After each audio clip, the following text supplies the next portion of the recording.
They say beauty is in the eye of the beholder,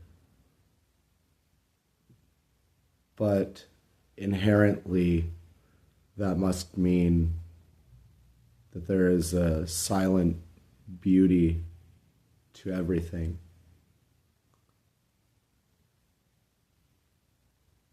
You might see beauty in the scenery. You might see beauty in another person.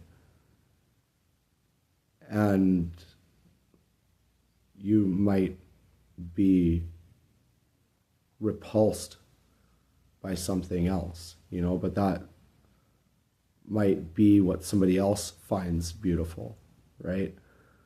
And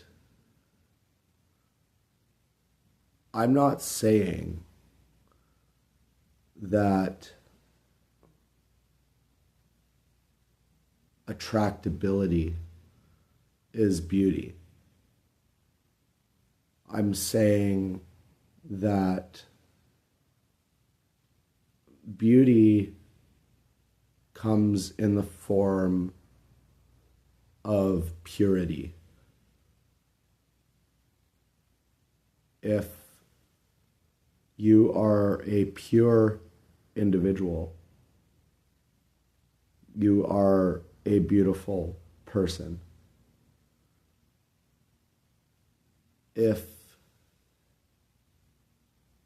you are an evil individual, you may be an attractive person, but you don't have any inherent beauty because you are not pure.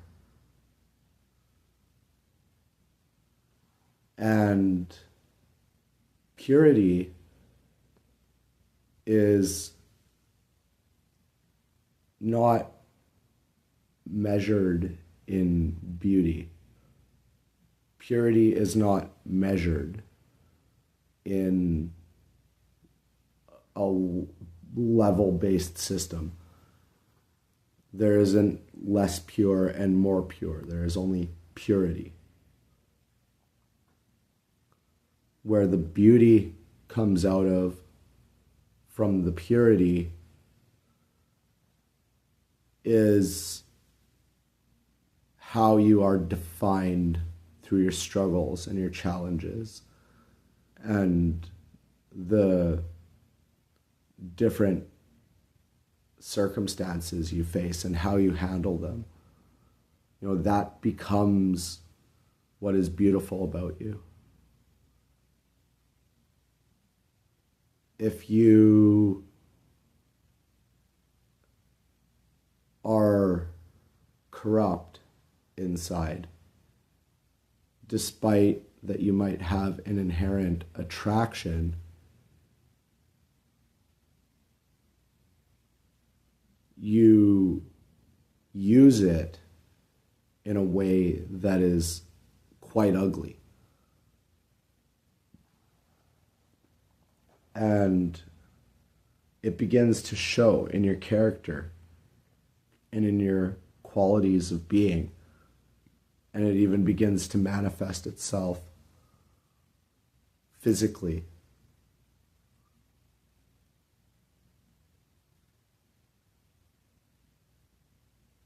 You can only take this so far in terms of judging beauty. And beauty is everywhere. So why judge the beauty? You just see the beauty in everything. Even a good person can see the beauty that an evil person sees in something. And they can appreciate it for the beauty they see in it. But it also sickens them at the same time because it's saddening. It's saddening that evil finds corruption beautiful. Part of the beauty for a good person comes in mourning, as in sorrow felt for another individual. We see an inherent beauty in that.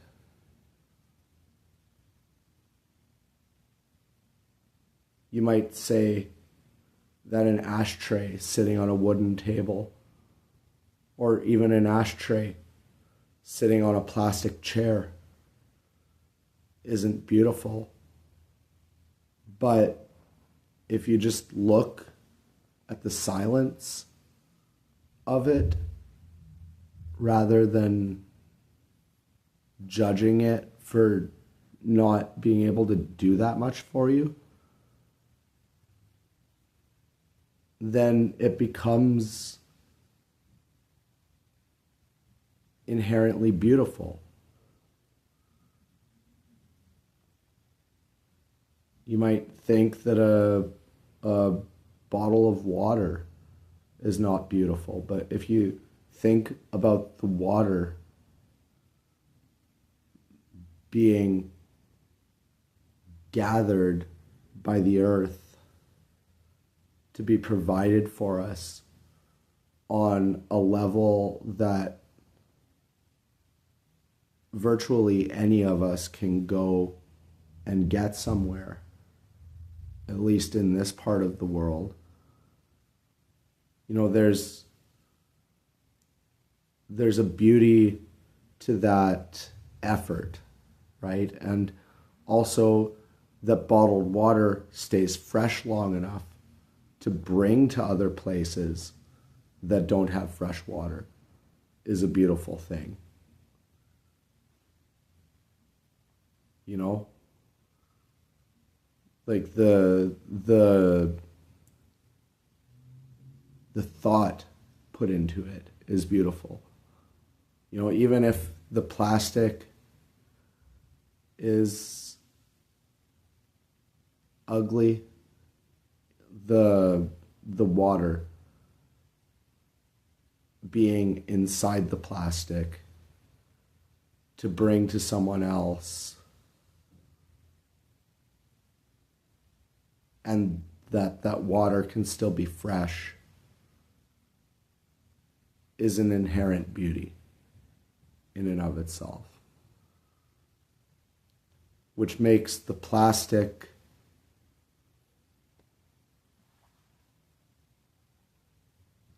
just silent, which is what's beautiful about the combination. You know, like plastic in this world is sort of loud, you know, like as kind of like an aesthetic or almost a fashion statement.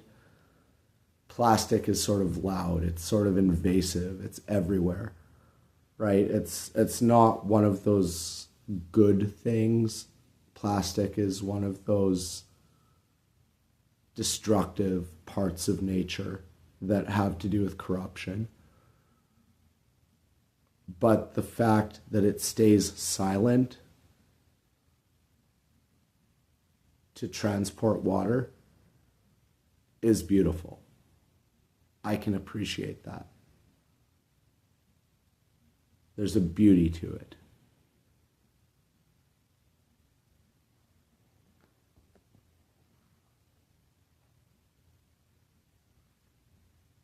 You know, some music is hard to the ear, right?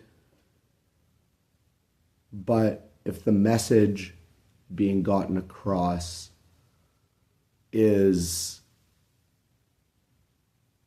meaning well, if the message being gotten across is pure or purity, then there is a time and place for that to be heard.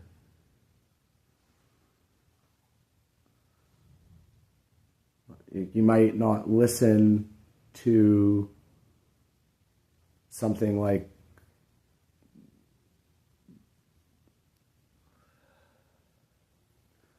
you might not listen to, like a love song every single day.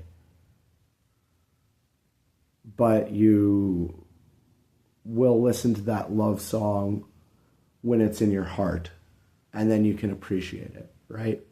That's the beauty that I'm talking about. When you have a place in your heart for something, that is beauty. If you don't let yourself find a place in your heart for anything, that is corruption. That is evil. That is ugly.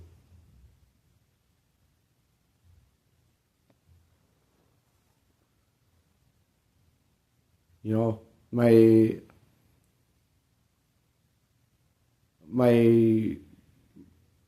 glasses, they're broken. I had to fix them myself. They're aesthetically unpleasing. It ruins my hair.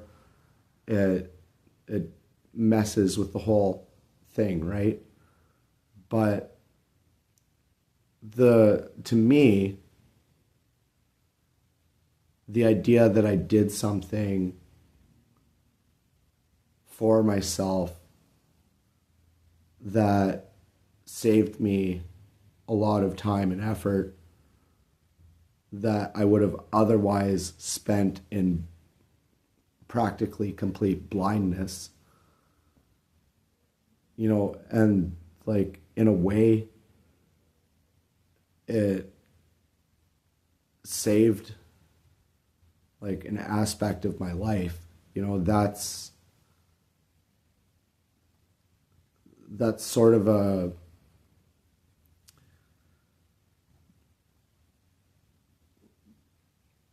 useful purpose for what I did. And,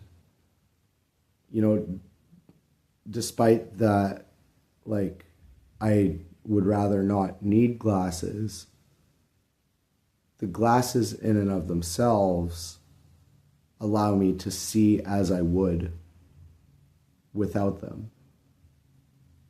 And so I can appreciate that. They still allow me to see the beauty that I see. That I'm not wearing glasses that alter the way that I perceive things. I'm wearing glasses that allow me to see things through my perceptions. And there's a beauty in that. And so I wanted to salvage my sight. And so the fact that I can appreciate my sight through my glasses is a beautiful thing. The glasses in and of themselves,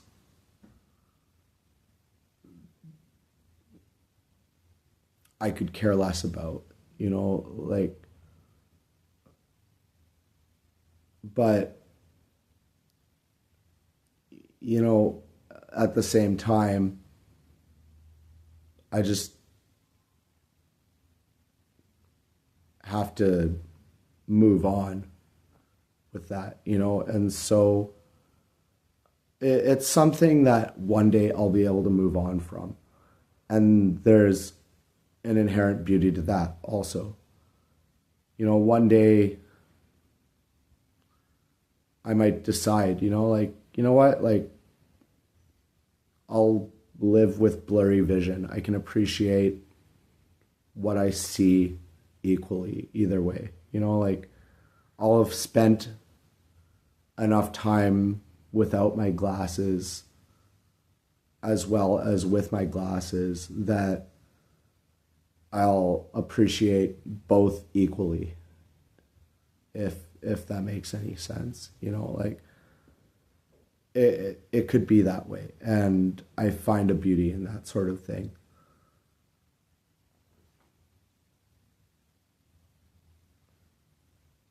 But that's what I'm saying, though, is that like the beauty of nature is the silence of nature. The beauty of weather is the sight of weather. The beauty of people are their purity.